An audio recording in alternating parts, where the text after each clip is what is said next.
Assalamualaikum warahmatullahi wabarakatuh. Akkam jirtan hordoftoota fi kabajamtoota jaalatamtoota keenya.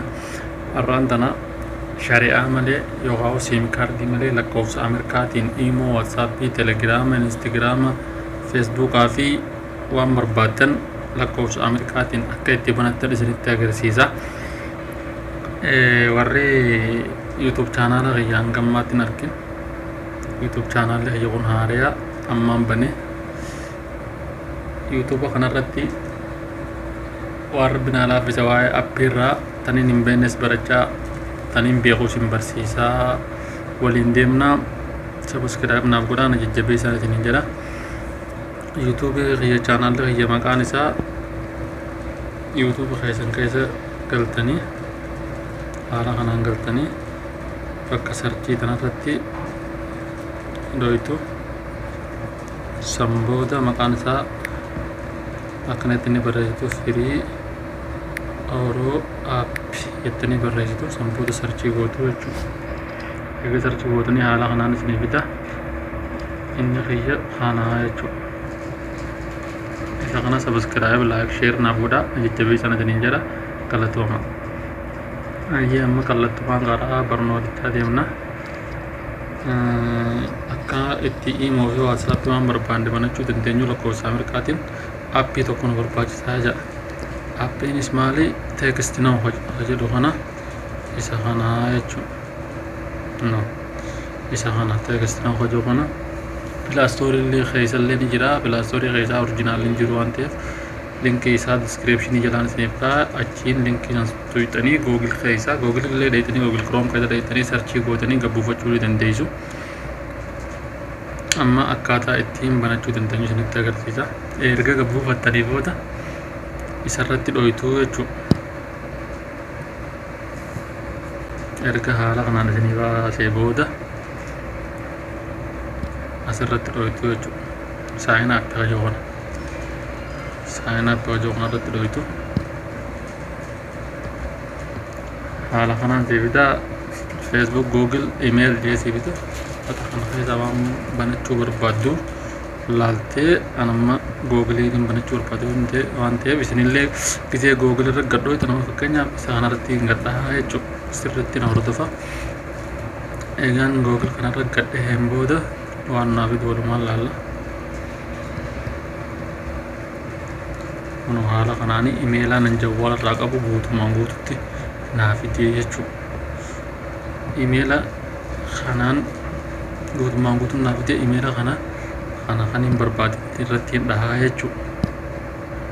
Imeelaan barbaade irratti hin dhahaa. Fakkeenyaaf amma isa kana irratti hin dhahaa. Imeelama tokko isaa irratti dhahaa jechuudha.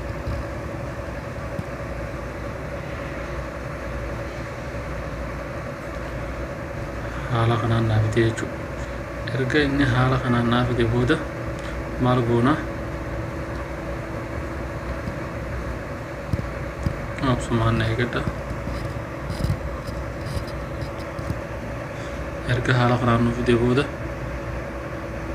asii koodii isaa jijjiirraa jechuudha. Bakka kana yeroo takkaaf qaxxuyna.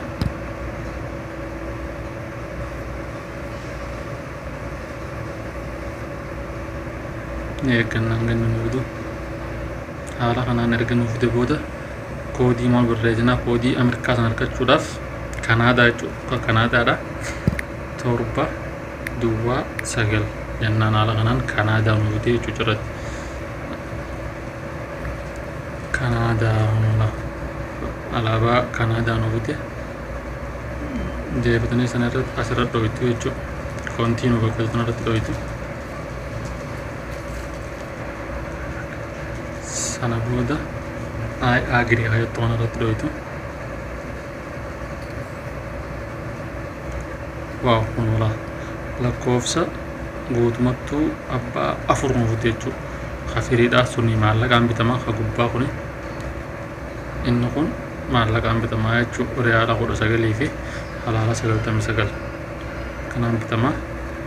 Kanneen ammoo guutumattuu firii jechuudha. Fuula kana dura inni galtan jeetii jaata. Firii jedha afran jechuudha. Abbaa afran nuuf fidee jira. Isin ammoo maal gootanii kana keessaa kan isinitti tole laaltanii irratti dhoytuu jechuudha. Nama fakkeenyaaf isa lammaffaa irratti haa ta'u, lammaffaa irratti san booda maaliin godhaa koontiinuu bakka itti hundaa'aa jechuudha.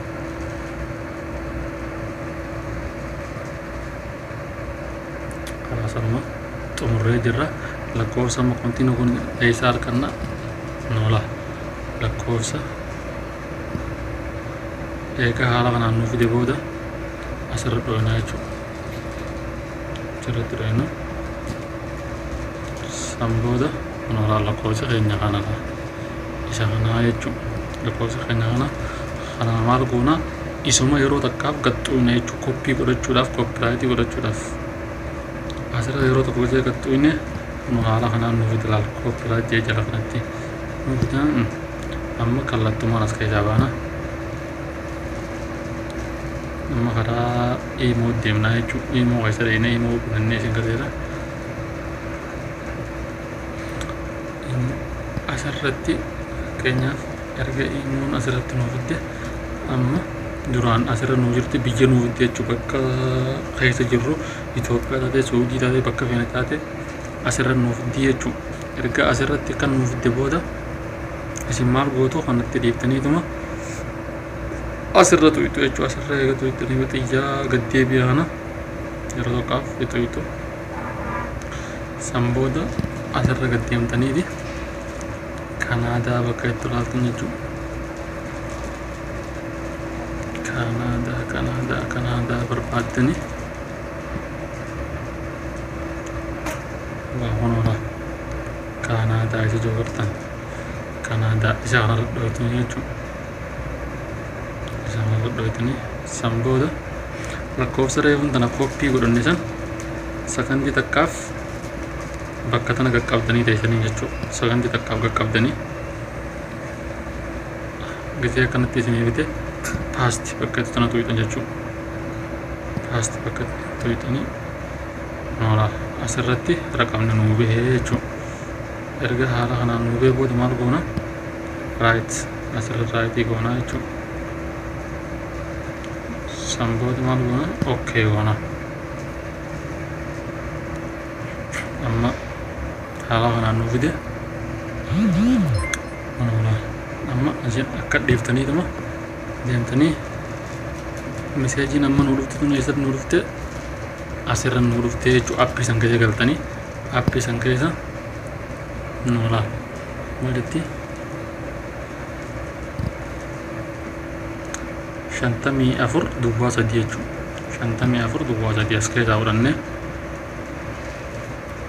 54 duwwaa 3 waa kunoo maqaa asirratti barreessinaa jechuudha. Akkasii galatoomaa ulfaadhaa.